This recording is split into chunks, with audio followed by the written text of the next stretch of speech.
Hi there, I'm Kai and I'm joined by the ever insightful Yulri. Today we're bringing you the latest market update for May 2025, covering real-time trends, pricing data, buyer and seller tips, and what's really happening beneath the headlines. So whether you're thinking of buying, selling, or just curious about the market, this is an episode you don't want to miss. Let's dig right in.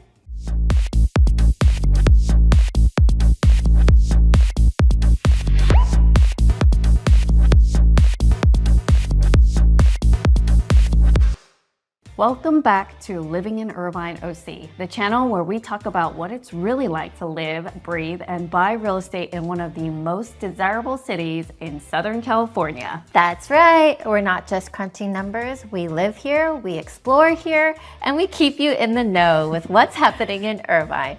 So if you want the inside scoop, you're in the right place. Let's set the stage. So showings have slowed and more listings are experiencing price adjustments. And homes as well are sitting a little bit longer. So the frenzied pace of last year, 2024, we're definitely not seeing that anymore. Buyers are a lot more cautious and sellers who missed the pricing window, they're definitely feeling it. Though this is not a crash.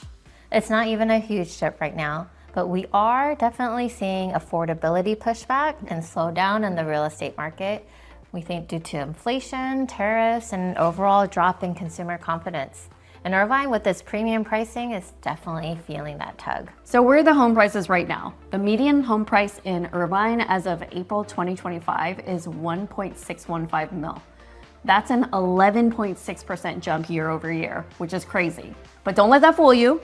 We're seeing micro shifts that tell us a completely different story in the last 30 days. Exactly. So 1-bedroom homes rose 5%.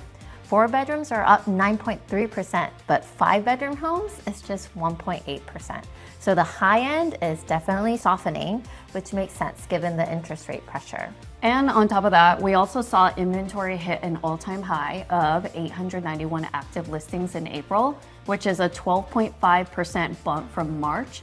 So more homes are on the market, which means more buyer choices and more room to negotiate. Here's the headline. Price drops have doubled in just 1 month. In early April, about 15% of listings were seeing price reductions. And as of early May, we're at 29.2%. Homes are lingering and sellers are adjusting. It's not a widespread panic just yet, but it's definitely strategic repositioning. Days on market has also climbed to 25. That's up from 17 in February. So still low by national standards, but we're definitely seeing a sign that we're past peak urgency. For sure. So we're gonna look at this graph. Let's look at the chart. The median home price trends over the last 6 months. You'll notice that prices have peaked in March and have plateaued in April. Next up, days on market.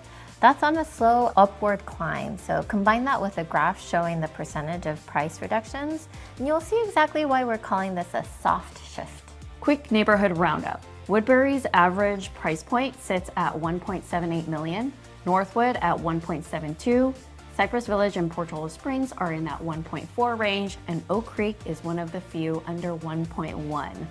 Luxury is definitely moving slowly, but move-up buyers, people who already own a home but are looking to buy a bigger and better home, are flocking to properties in that 1.3, 1.5 million bracket, especially near the top-ranked schools. Interest rates. So interest rates are just under 7%, and this is causing affordability drag. Many buyers are shifting down from their expectations of getting a detached home, which everybody wants, to an attached home, or widening their search from Irvine to Lake Forest, Tustin, Orange, or Santa Ana. Yeah, so expect more listings in May and June as school lets out. And that usually brings a summer inventory wave, but with buyers more price sensitive, not everything will sell quickly. We're seeing a summer slowdown. So what kind of advice can we give to both buyers and sellers? For buyers, negotiate everything. Closing credits, rate buy downs, repairs. You can bank it, do it. You've got leverage again. Yes, and sellers, don't test the market. Price right from day one and prep your home. It's really a beauty contest right now and a pricing war. And most buyers want turnkey, ready to go, especially when contractors are unreliable and materials are expected to get even more expensive. Correct. Investors also want to keep an eye on the older communities of Irvine, such as El Camino, Deerfield, or Northwood. These detached single-family residences can be a great opportunity if you can find original owners looking to downsize and have a hassle-free sale. Before we go, here's a fun local update. The new Canopy Retail Center in Great Park is picking up steam. So that will bring in restaurants, shops, and a big boost to the community walkability. And I'm sensing a home value increase coming with it. Hopefully. And that's it for this month's Irvine Market Update. If you found this helpful, don't forget to like and subscribe, and drop your comments or questions in the comment box below, or reach out directly to us. We're always happy to chat. Thanks, everybody. See you next time.